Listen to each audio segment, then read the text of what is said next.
बिस्मिल्लाहिर्रहमानिर्रहीम। अस्सलाम वालेकुम जी। कैसे हैं आप लोग सब? उम्मीद है सब खैरियत से होंगे, हैप्पी होंगे, हेल्दी होंगे।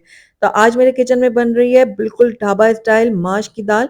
बहुत ही टेस्टी डिलिशियस बनती है। आप इसको एक बार ट्राई करेंगे ना तो ढाबा वगैरह में जाकर खाना इसको भूल जाएंगे, ये इतनी मज़ेदार बनती है। आप इसको गरम गरम रोटियों और नान के साथ सर्व करें, लेकिन अगर आप इसको पराठों के अंदर डाल के सर्व करेंगे ना तो बस क्या ही बात हो जाएगी। तो ज़रूर आपने ट्राई करना है। तो चलिए फटाफट से इस मज़ेदार और टेस्टी सी बिल्कुल ढाबा स्टाइल माश की दाल बनाना शुरू करते हैं। तो माश की दाल बनाने के लिए मैंने यहाँ पर 1.5 कप ले लिया माश की दाल, और इसको मैंने आधा घंटा पहले अच्छी तरह से धो के ना और भिगो के रख दिया था। तो ये अच्छे से फूल गई है और नरम हो चुकी है। तो मैं आपको चेक करवाती हूँ। ये देखिए, बिल्कुल अच्छी तरह से इसको इस तरह से नरम हो जानी चाहिए। तो दाल हमारी बिल्कुल रेडी है। आइए इसको अब हम बनाना शुरू करते हैं। तो यहाँ पर एक पतीली ले ली है मैंने, और इसके अंदर सारी दाल मैं डाल दूंगी। पानी मैंने गिरा दिया था इसका। तो सारी दाल मैंने डाल दी है पतीली के अंदर। अब इसके अंदर हम डालेंगे पानी। तो पानी मैं यहाँ पर 2 ग्लास ऐड कर रही हूँ। हमने इतना इसमें पानी डालना है कि दाल अच्छी तरह से गल भी जाए, लेकिन अपनी शक्कर भी बरकरार रखे, और इसमें थोड़ा थोड़ा सा पानी भी रहना चाहिए। तो बस अब इसके अंदर मैं डालूंगी नमक। आप अपने टेस्ट के अकॉर्डिंग डाल सकते हैं। मैंने यहाँ पर 1 चाय का चम्मच डाला है। तो बस हल्का सा इसको मिक्स करूंगी और इसको हाफ कवर करके ना पकने के लिए छोड़ दूंगी, एक बॉयल आने तक। तो तकरीबन इसमें एक बॉयल आ चुका है दाल में, और ये देखिए ऊपर सारी झाग जो है वो जमा हो गई है। तो बस इस झाग को ना हमने निकाल लेना है बाहर, क्योंकि दालों में ना अपनी एक तेजी होती है और एक हल्की सी कड़वाहट होती है। तो जब हम इस तरह से इसकी झाग बाहर निकाल लेते हैं ना तो वो सारी तेजी खत्म हो जाती है। तो अच्छी तरह से मैंने झाग जो है निकाल ली है कटोरी में, और इसको अब हम डिस्कार्ड कर देंगे। अब दोबारा से इसको मैं कवर करूंगी और दाल के गलने तक और हल्का सा पानी रह जाने तक इसको पकने के लिए छोड़ दूंगी। तो ये देखिए दाल हमारी जो है ना अच्छी तरह से गल चुकी है, और इसमें थोड़ा थोड़ा सा पानी भी रह गया है। तो मैं आपको चेक करवाती हूँ कितनी अच्छी तरह से ये दाल गली है।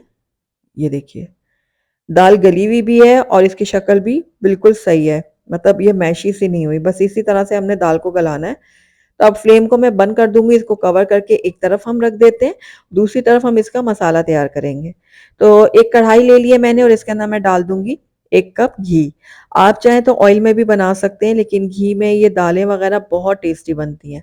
अब इसके अंदर मैंने डाल दिया 1 खाने का चम्मच भर के लहसुन अदरक का पेस्ट, और इसको मैं हल्का सा फ्राई करूंगी ताकि इसका कच्चापन खत्म हो जाए। तो लहसुन अदरक को हल्का सा फ्राई करने के बाद इसके अंदर हम ऐड करेंगे टमाटर।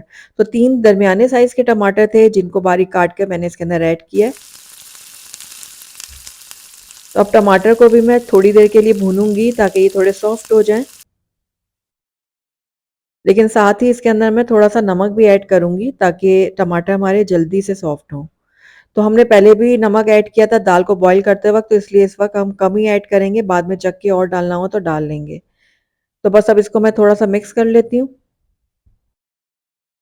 मिक्स करने के बाद इसको कवर करूंगी और लो फ्लेम में इसको तब तक पकाऊंगी जब तक हमारे जो टमाटर है ना वो सॉफ्ट नहीं हो जाते।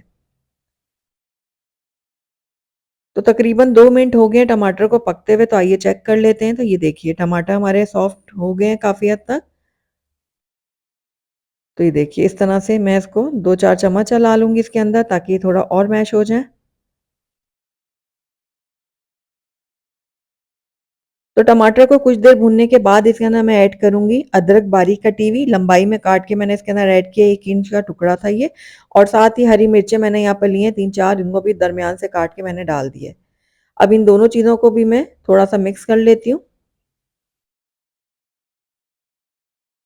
कुछ सेकंड के लिए मैंने अदरक और हरी मिर्च को भी भून लिया। अब इसके अंदर कुछ ड्राई स्पाइसेस ऐड करते हैं।